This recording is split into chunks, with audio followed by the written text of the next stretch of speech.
Woe to the rebellious children, saith the Lord, that take counsel, but not of me, and that cover with a covering, but not of my spirit, that they may add sin to sin. That walk to go down into Egypt, and have not asked at my mouth, to strengthen themselves in the strength of Pharaoh, and to trust in the shadow of Egypt.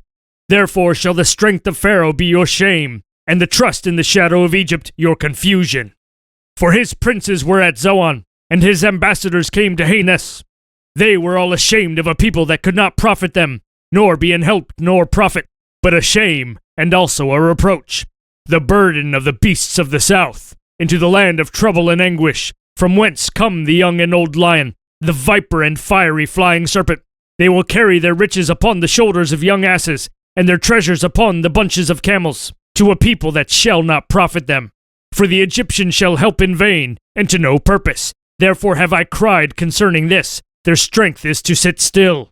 Now go, write it before them in a table, and note it in a book, that it may be for the time to come forever and ever, that this is a rebellious people, lying children, children that will not hear the law of the Lord, which say to the seers, See not, and to the prophets, Prophesy not unto us right things, speak unto us smooth things, prophesy deceits. Get you out of the way, turn aside out of the path, cause the Holy One of Israel to cease from before us. Wherefore thus saith the Holy One of Israel, because ye despise this word, and trust in oppression and perverseness, and stay thereon. Therefore this iniquity shall be to you as a breach ready to fall, swelling out in a high wall, whose breaking cometh suddenly at an instant. And he shall break it, as the breaking of the potter's vessel that is broken in pieces. He shall not spare, so that there shall not be found in the bursting of it assured to take fire from the hearth, or to take water withal out of the pit. For thus saith the Lord God, the Holy One of Israel, In returning and rest shall ye be saved, in quietness and in confidence shall be your strength, and ye would not. But ye said, No, for we will flee upon horses, therefore shall ye flee, and we will ride upon the swift, therefore shall they that pursue you be swift.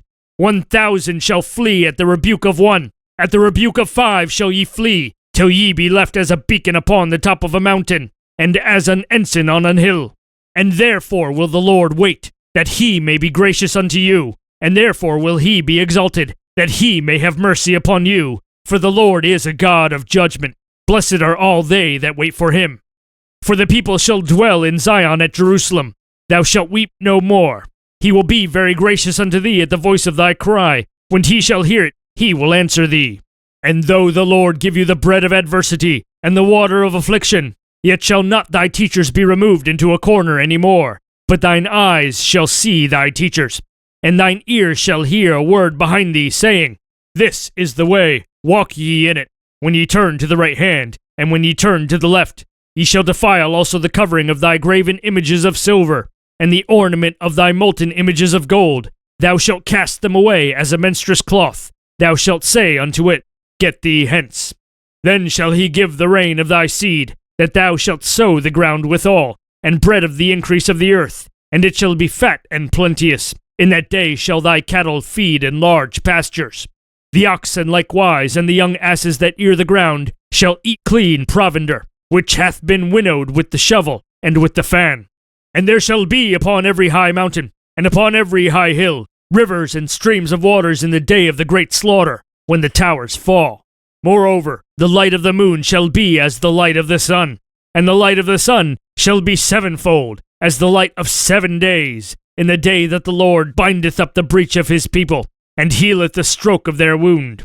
Behold, the name of the Lord cometh from far, burning with his anger, and the burden thereof is heavy. His lips are full of indignation, and his tongue as a devouring fire.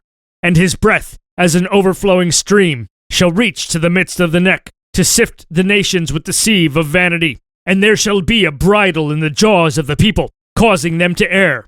Ye shall have a song, as in the night, when a holy solemnity is kept, and gladness of heart, as when one goeth with a pipe, to come into the mountain of the Lord, to the mighty one of Israel. And the Lord shall cause his glorious voice to be heard, and shall shew the lighting down of his arm, with the indignation of his anger, and with the flame of a devouring fire, with scattering, and tempest, and hailstones. For through the voice of the Lord shall the Assyrian be beaten down, which smote with a rod. And in every place where the grounded staff shall pass, which the Lord shall lay upon him, it shall be with tabrets and harps, and in battles of shaking will he fight with it. For Tophet is ordained of old, yea, for the king it is prepared. He hath made it deep and large, the pile thereof is fire and much wood. The breath of the Lord, like a stream of brimstone, doth kindle it.